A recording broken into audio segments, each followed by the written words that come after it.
Alhamdulillahilladzi khalaqa lakum min anfusikum azwajan litaskunu ilaiha. Asyhadu an la ilaha illallah wahdahu la syarikalah wa asyhadu anna sayyidana wa nabiyyana Muhammadan abduhu wa rasuluhu la nabiyya ba'dah. Allahumma fassalli wa sallim wa barik ala sayyidina wa maulana Muhammadin wa ala alihi wa sahbihi ajma'in. La hawla wa la quwwata illa billahil aliyyil azim. Amma ba'du, fa ya ibadallah ittaqullaha haqqa tuqatih wa la tamutunna illa wa antum muslimun.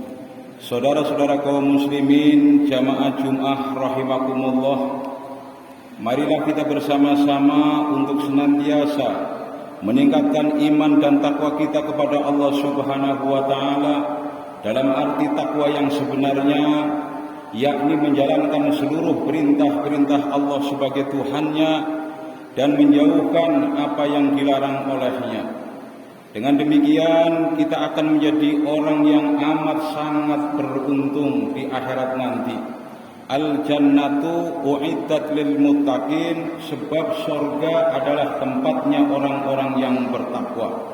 Kalau hanya sabar tidak cukup, kalau tidak ikhlas, hanya sekedar ikhlas tidak cukup. Akan tetapi harus bertakwa, karena takwa itu mencakup seluruhnya. Ma'asyiral muslimin rahimakumullah, Allah Subhanahu wa taala berfirman di dalam surat At-Tahrim ayat 6, ya ayyuhalladzina amanu qu anfusakum wa ahlikum nara.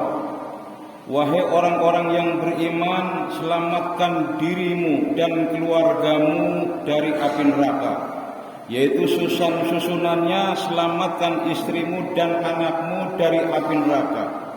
Waquduhan nasu wal hijarah, yang mana api neraka bahan bakarnya yaitu dari batu dan manusia. Alaiha malaikatun hilatun siddatul la ya'sunallaha ma amarahum wa yaf'aluna ma yu'marun. Karena di dalam neraka itu ada malaikat-malaikat yang sangat kejam, yang sangat tidak berberi kemanusiaan. Dia tidak mengenal kasihan dan dia menuruti perintah-perintah Allah terus-menerus. Di dalam neraka kita disiksa oleh malaikat-malaikat yang begitu mengerikan. Ma'asyiral muslimin jamaah Jumat rahimakumullah, adapun tema khotbah kali ini yaitu bagaimana menyelamatkan hidup dengan cara memilih jodoh, yaitu untuk anak-anak muda. Nabi Muhammad sallallahu alaihi wasallam yaitu bersabda, ya ma'syarus sabab man istata'a minkumul ba'at falyatasawwas. Wahai golongan anak-anak muda, barang siapa yang sudah di antara kalian mampu akan ongkos kawin, maka kawinlah. Falyatasawwas, maka kawinlah. Fa innahu akhaddu lil basar, maka sesungguhnya nikah itu bisa memejamkan pandangan mata. Jadi yang tadinya kita berzina mata, melihat aurat-aurat para wanita, dan itu berdosa, kemudian dosa menitik beratkan kepada hati, kemudian hati akan menjadi gelap, maka tidak lagi.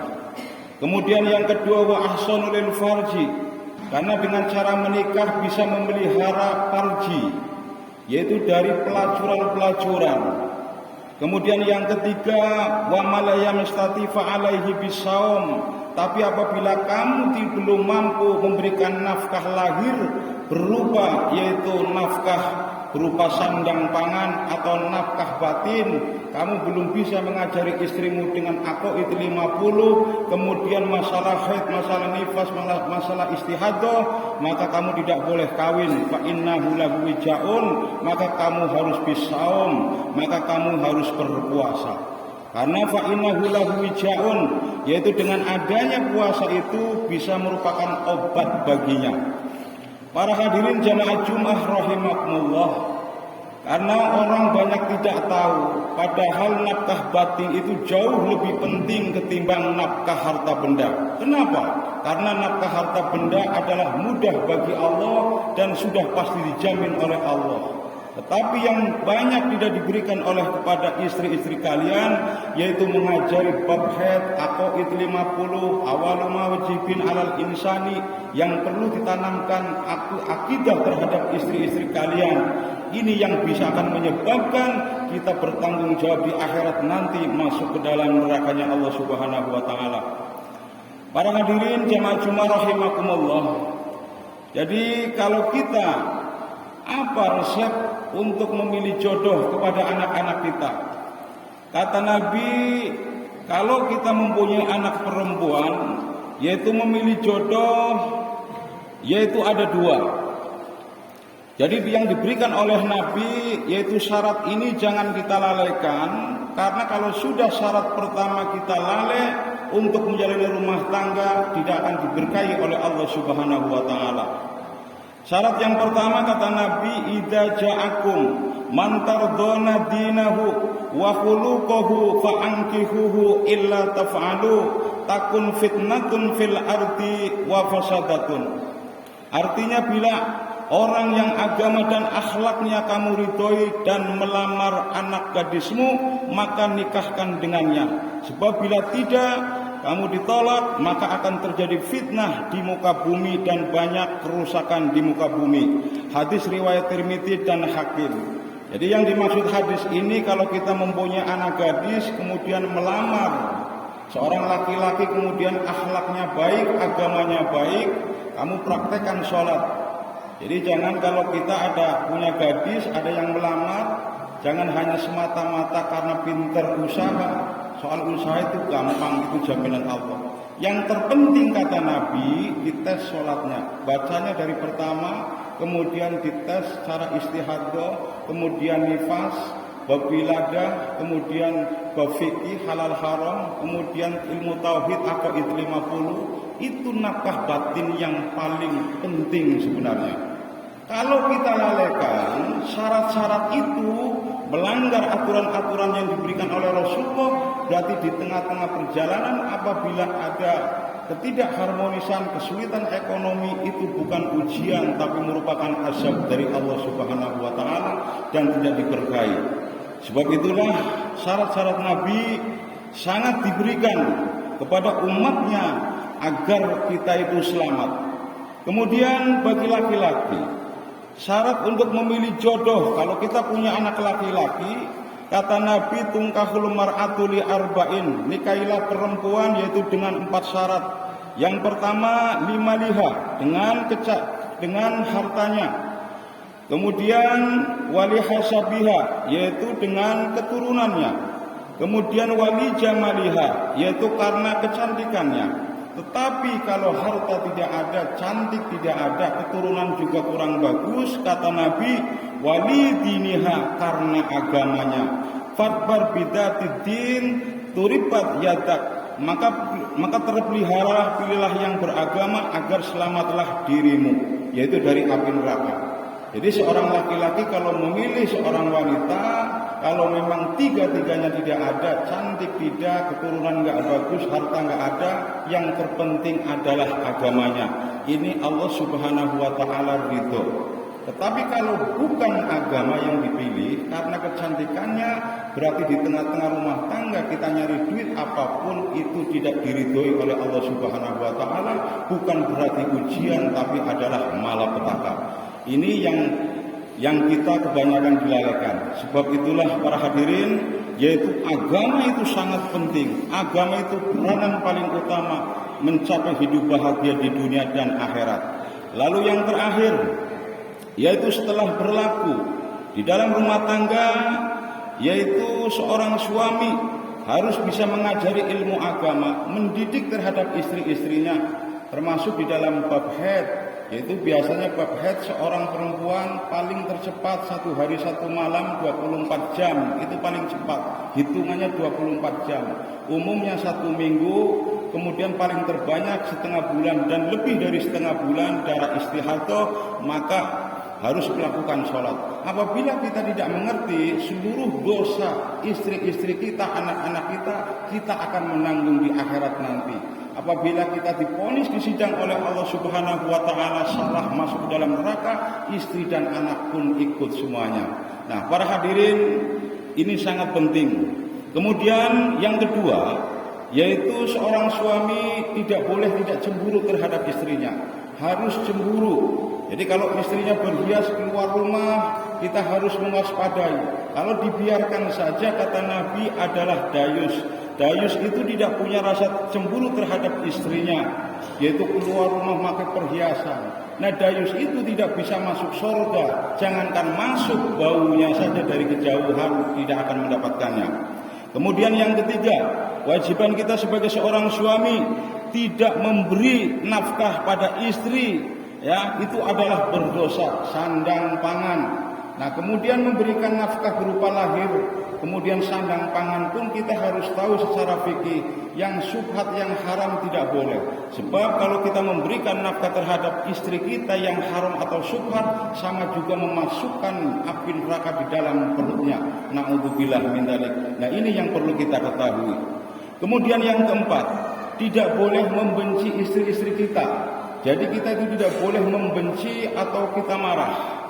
Kemudian yang kelima, enggan membawa istri, yaitu ke pekerjaan rumah.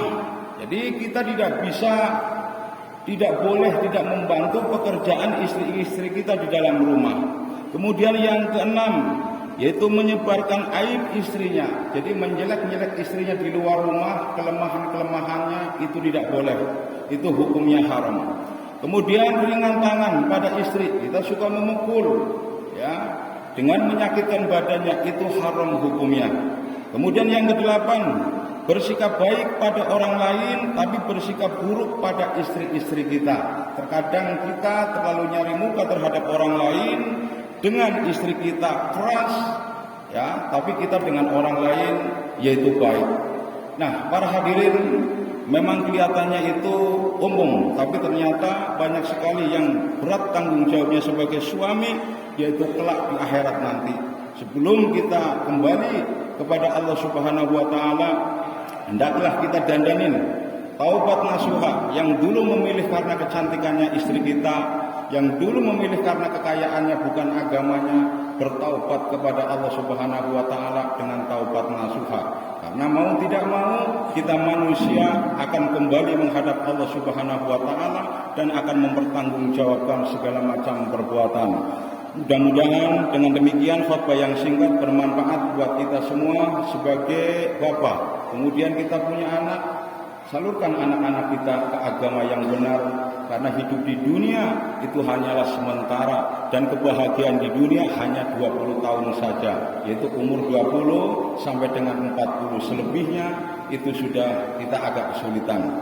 Para hadirin yang saya hormati, barakallahu li wa lakum fil Qur'anil azim wa nafa'ani wa iyyakum bima fihi minal ayati wa dzikril hakim wa taqabbal minni wa minkum tilawatahu innahu huwas samiul alim. Aqulu qawli hadza wastaghfirullahal azim li wa lakum wa li sa'iril muslimina wal muslimat wal mu'minina wal mu'minat wastaghfiruhu innahu huwal ghafurur rahim.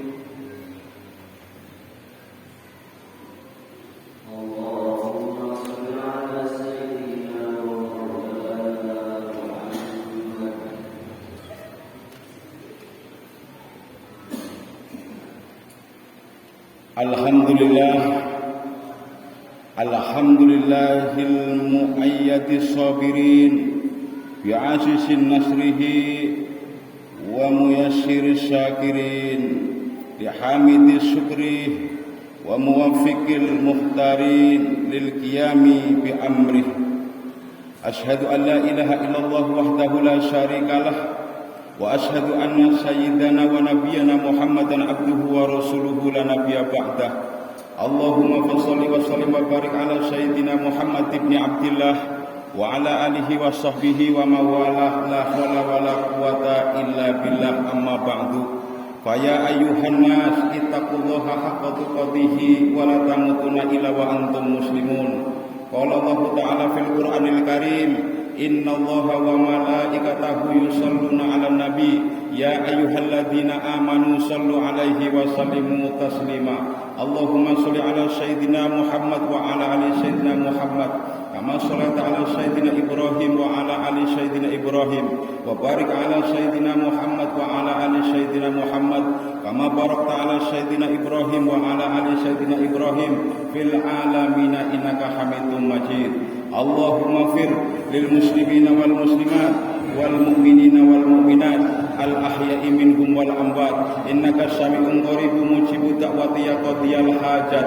Rabbana la tu'akhidna in nasina aw akhtana Rabbana wa la tahmil 'alaina isran kama hamaltahu 'alal ladzina min qablina Rabbana wa la tuhammilna ma la taqata lana bih wa'fu 'anna waghfir lana warhamna anta maulana fansurna 'alal qaumil kafirin. Ya Allah, ya Tuhan kami, Engkaulah yang Maha Pengasih dan Penyayang ya Allah. Ampunilah dosa-dosa semua hamba-Mu ini ya Allah, dan kabulkanlah doa kami semua ya Allah. Kami semua bertobat nasuha kepadamu ya Allah. Kami mohon hidayah-Mu ya Allah, agar tidak menjadi orang yang tidak suka terhadap agama-Mu ya Allah, agar menjadi orang yang tekun dalam beribadah kepadamu ya Allah, agar menjadi orang yang hatinya condong kepadamu ya Allah, bukan menjadi hamba dinar, bukan menjadi hamba dunia yang akan merusak, meruntuhkan kehidupan kita bahagia di dunia dan akhirat. Ya Allah, ya Tuhan kami, hanya kepadamu-lah kami menyembah ya Allah, dan hanya kepadamu-lah kami meminta pertolongan. Rabbana atina fid dunya hasanah wa fil akhirati hasanah wa qina adzabannar. Ibadallah, innallaha ya'muru bil adli wal ihsan wa ita'idzil qurba wa yanha 'anil fahsya'i wal munkar wal baghi ya'idukum la'allakum tadhakkarun. Wa la dzikrullahu akbar.